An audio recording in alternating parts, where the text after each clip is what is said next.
चौधरी स्वागत करती हूँ आपका अपने YouTube channel UP police constable के लिए। आज हम यूपी जीके करने जा रहे हैं, जिसमें हमारा टॉपिक है उत्तर प्रदेश के प्रमुख मंदिर। ठीक है, सबसे पहले देखेंगे बेटा वाराणसी के प्रमुख मंदिर। ठीक है, तो इसमें पहला मंदिर आता है हमारा काशी विश्वनाथ मंदिर। और काशी विश्वनाथ मंदिर किसको समर्पित है बच्चा? काशी विश्वनाथ मंदिर भगवान शिव को समर्पित है। किसको समर्पित है बेटा?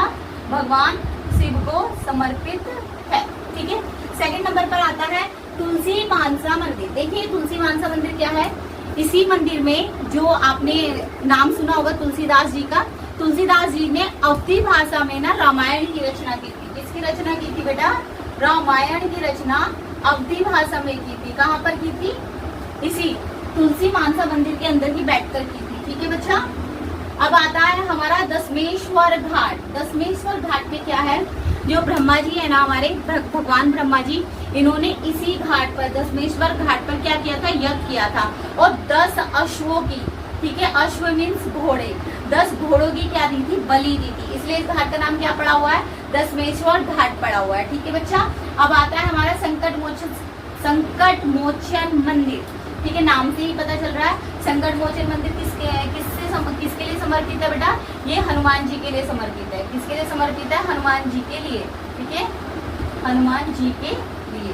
ठीक है, नेक्स्ट आता है बेटा हमारा भारत माता मंदिर। ये भी हमारा वाराणसी में है भारत माता मंदिर। और यहाँ पर किसी देवी देवता की मूर्ति नहीं है, यहाँ पर हमारे अखंड भारत की मूर्ति बनाई गई है। ठीक है, 1936 में, किसमें बच्चा? 1936 में अखंड भारत की मूर्ति बनाई गई है संगमरमर से। ठीक है, किससे बनाई गई है बेटा? संगमरमर के पत्थर से। संगमरमर के पत्थर से अखंड भारत की क्या बनाई गई है? अखंड भारत बनाया गया। ठीक है, और अखंड भारत की यहाँ पर पूजा होती है। अखंड भारत आप जानते होंगे, जिसमें हमारा पाकिस्तान, अफगानिस्तान, ठीक है, बांग्लादेश, श्रीलंका, म्यांमार, ये सब इंक्लूड था। ठीक है, ये इसकी क्या बनाई गई है? तस्वीर बनाई गई है संगमरमर के पत्थर से, और उसी की ही पूजा होती है। कहाँ पर? भारत माता मंदिर में। अब आ जाता है ललिता गौरी मंदिर। ठीक है, ललिता गौरी मंदिर में बच्चा ये 19वीं शताब्दी में, ठीक है, नेपाल के राजा बहादुर शाह ने, ठीक है, नेपाल के राजा राणा बहादुर शाह ने इसको बनवाया था 19वीं शताब्दी में। और ये ललिता माता के लिए समर्पित है। ललिता माता को हम किसका रूप मानते हैं बेटा? ललिता माता जो है ना वो पार्वती माता का ही रूप है। किसका है? पार्वती माता जी का रूप है। ठीक है, मंदिर आता है बेटा हमारा मथुरा का मंदिर। ठीक है, मथुरा के प्रमुख मंदिरों में सबसे पहले आता है कृष्ण जन्मभूमि मंदिर। ये वही स्थान है जहाँ पर श्री कृष्ण का जन्म हुआ था। ठीक है, इस मंदिर में ना पहले ये उनका कंस का ना जेल हुआ करती थी। ठीक है, इसमें जी वासुदेव जी को और कृष्ण जी की माता देवकी जी को क्या किया था? बंदी बनाकर रखा गया था। यहीं पर क्या था? कृष्ण जी का जन्म हुआ था। ठीक है, कृष्ण जन्म मंदिर के पास में ही औरंगजेब द्वारा, ठीक है बच्चा, औरंगजेब द्वारा, ठीक है, उसके पास में ही शाही क्या है? शाही मस्जिद बनी हुई है। वहाँ पर शाही मस्जिद बनी हुई है। उसके मंदिर के थोड़े से पास में क्या बनी हुई है बच्चा? शाही मंदिर बनी हुई है। और यहीं पर क्या हुआ था? कृष्ण जी का जन्म हुआ था। आप ये याद रखेंगे। ठीक है, नेक्स्ट मंदिर आता है हमारा द्वारिकाधीश मंदिर। ये भी कृष्ण जी को समर्पित है। अच्छा, इस मंदिर में जो मूर्ति रखी गई है ना कृष्ण जी की, वो ग्वालियर में खुदाई के दौरान निकली थी। ठीक है, इस मंदिर का निर्माण बेटा जी कृष्ण जी के एक भक्त, ठीक है, तथा ग्वालियर के राजा गोकुलदास पारिक द्वारा हुआ था। बट उस मतलब उनके टाइम पर ना कंप्लीट नहीं हो पाया था, उनकी डेथ हो गई थी बीच में ही। तो उनके बेटे लक्ष्मीचंद जी ने ना इस मंदिर का निर्माण कंप्लीट कराया था। ठीक है बच्चा, नेक्स्ट आता है हमारा राधा कुंड। क्या आता है हमारा? राधा कुंड। देखेंगे राधा कुंड के लिए ये जो कुंड है ना ये राधा जी को समर्पित है। किसको समर्पित है? राधा जी को। और राधा जी ने इसका निर्माण किससे किया था? अपने कंगन से किया था। ठीक है, राधा कुंड का निर्माण राधा जी ने अपने कंगन से किया था। इसके लिए ना एक पौराणिक कथा प्रचलित है। कहा जाता है कि श्री कृष्ण जी ने ना अपने कुंड का निर्माण, श्री कुंड का निर्माण ना अपनी बांसुरी के द्वारा किया था। उन्होंने बांसुरी बजाई और जितने भी तीर्थ है ना उन सबसे प्रार्थना की कि आप अपना पवित्र जल लेकर मेरे कुंड में आ जाइए। किसमें आ जाइए? कृष्ण कुंड में आ जाइए। ठीक है, तो जो कृष्ण कुंड है उसमें सभी तीर्थों का पवित्र जल पाया जाता है। तो उसको देखकर राधा जी ने भी ना क्या अपने कंगन से एक कुंड का निर्माण कराया था। तो श्री कृष्ण जी ने क्या किया कि उनके कुंड में डेली स्नान करते थे और उनको ये आशीर्वाद दिया कि राधा तुम्हारा कुंड ना मेरे मेरे कुंड से भी ज्यादा प्रचलित होगा और तुम्हारे कुंड में स्नान करने का महत्व मेरे कुंड से भी ज्यादा होगा। ठीक है, तो नेक्स्ट आता है बेटा हमारा कुसुम सरोवर। कथाओं में लिखा है, मेंशन है कि जो कुसुम सरोवर है, जो भी बंदा इस कुसुम सरोवर में स्नान करेगा ना बेटा जी, उसको क्या होगा, उसको राधा जी के अष्ट योग लीलाओं का दर्शन होगा। ठीक है, ये भी कहा जाता है कि जब वृंदावन में रासलीला चल रही थी ना, तो नारद जी ना इसी सरोवर के अंदर नहाकर उन्होंने गोपी का रूप धारण किया था और वृंदावन में जाकर रासलीला की थी। ठीक है, नेक्स्ट आता है हमारा ये बरसाना का मंदिर। ठीक है, बरसाना को मंदिर को हम राधा जी का मंदिर भी कहते हैं। ये बहुत ही सुंदर मंदिर है और किससे बना हुआ है बेटा, लाल पत्थर से बना हुआ है। किससे बना हुआ है, लाल पत्थर से बना हुआ है।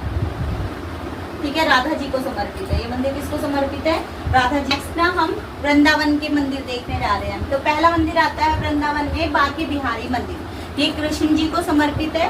ठीक है, नाम से ही पता चल रहा है। इसमें जो बांके बिहारी जी की मूर्ति है ना बेटा, ये किसको मिली थी, हरिदास जी को मिली थी। ठीक है, किसको मिली थी, हरिदास जी को। इस मंदिर का निर्माण किसने कराया था, हरिदास जी ने कराया था। और ये हरिदास जी किसके गुरु थे बेटा, तानसेन के गुरु थे। और हरिदास जी को ये जो मूर्ति है, जो गर्भगृह में स्थित है, ये मूर्ति कहाँ से मिली थी बच्चा, ये निधि वन से मिली थी। कहाँ से मिली थी बेटा जी, निधि वन से मिली थी। इसी बांके बिहारी मंदिर में जो कृष्ण जी की मंगल आरती होती है ना बेटा, वो जन्माष्टमी को होती है। और जो कृष्ण जी के चरण कमलों के दर्शन होते हैं ना बेटा, वो अक्षय तृतीया को होते हैं। ठीक है, नेक्स्ट मंदिर आता है हमारा प्रेम मंदिर। प्रेम मंदिर ना कृष्ण जी की गोपियों को समर्पित है। किसको समर्पित है बेटा जी, गोपियों को समर्पित है। ठीक है, इसमें जो सबसे प्रसिद्ध मंदिर है ना, प्रेम मंदिर के अंदर बहुत सारे मंदिर बने हुए हैं, कृष्ण जी की गोपियों को समर्पित है। इसमें जो सबसे प्रसिद्ध मंदिर है वो राधा रमण मंदिर है, जो इनकी गोना राधा जी उनको समर्पित है, राधा रमण मंदिर। और ये किस मंदिर के अंदर स्थित है बेटा, प्रेम मंदिर के ही अंदर स्थित है। ठीक है, इसका निर्माण ना बच्चा 1580 के पूर्व में हुआ था। और किसके शासनकाल में हुआ था बेटा जी, अकबर के शासनकाल में हुआ था। ठीक है, इसको समर्पित है, गोपियों को समर्पित है। और इसमें सबसे ज्यादा प्रसिद्ध मंदिर कौन सा है, राधा रमण मंदिर है, जो राधा जी के लिए समर्पित है। अच्छा, इसी मंदिर में ना कृष्ण जी की सोने की मूर्ति है। ठीक है, क्या है, एक सोने की मूर्ति है जिसका वेट ना 4 किलोग्राम तक है। कितना है, 4 किलोग्राम है। कृष्ण जी की सोने की मूर्ति का वजन इसमें कितना है बेटा, 4 किलोग्राम है। ठीक है, नेक्स्ट मंदिर आता है हमारा इस्कॉन मंदिर। कौन सा मंदिर आता है, इस्कॉन मंदिर। देखो बेटा, ये इस्कॉन मंदिर है, ये अकेला ऐसा मंदिर है जिसको अंग्रेजों का मंदिर भी कहा जाता है। नाम से ही पता चल रहा है इस्कॉन मंदिर, इसको ना अंग्रेजों का मंदिर भी कहा जाता है। ठीक है, ऐसा नहीं है कि अंग्रेजों ने इसका निर्माण कराया था बेटा जी।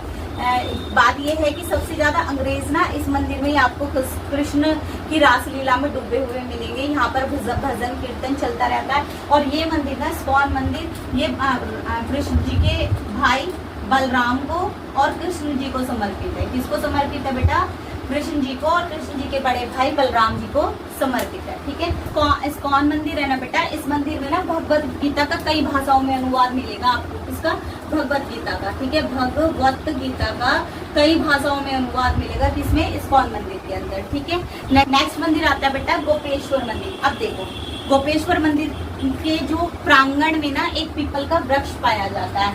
ठीक है, किसका वृक्ष पाया जाता है, पीपल का वृक्ष। ठीक है, कहा जाता है कि जो भी कोई इस पीपल के वृक्ष के पास जाके ना अपनी मनोकामना मांगता है ना, वो पूर्ण हो जाती है। इसलिए इस पीपल के वृक्ष को ना कल्प वृक्ष भी कहा जाता है। क्या कहा जाता है, कल्प वृक्ष भी कहा जाता है। आपको पता होगा कि हमारी पौराणिक कथाओं में कल्प वृक्ष के बारे में क्या लिखा हुआ है, कि एक ऐसा वृक्ष जिसके सामने जाकर अपनी सारी मनोकामना हम जो भी चाहते हैं वो मांग सकते हैं और वो हमारी पूरी भी होती है। उस वृक्ष को क्या कहा जाता है, कल्प वृक्ष कहा जाता है। तो ये गोपेश्वर मंदिर के प्रांगण में एक पीपल का वृक्ष है।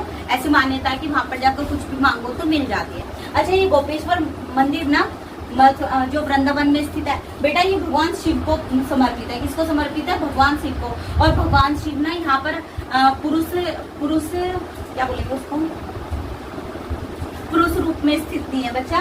भगवान शिव ना इस मंदिर में स्त्री रूप में मिलेंगे आपको। किसमें मिलेंगे, स्त्री रूप में। ठीक है, ऐसी पौराणिक कथाओं में कहा जाता है कि जब कृष्ण जी रासलीला करते थे ना गोपियों के साथ में, तो वहां पर सारी स्त्रियों को तो आने की अनुमति थी, केवल पुरुष में केवल श्री कृष्ण जी को ही आने की अनुमति थी। लेकिन एक बार ना भगवान शिव को भी इच्छा हुई कि मैं भी रासलीला देखता हूँ। तो जब वो उन्होंने फिर राधा रानी से मतलब बोला, ऐसे इच्छा जताई कि भाई मेरी भी रासलीला देखने की इच्छा है। तो उन्होंने राधा जी ने ना श्री कृष्ण को बोला कि आप मानसरोवर में स्थित यमुना नदी में स्नान कर लीजिए।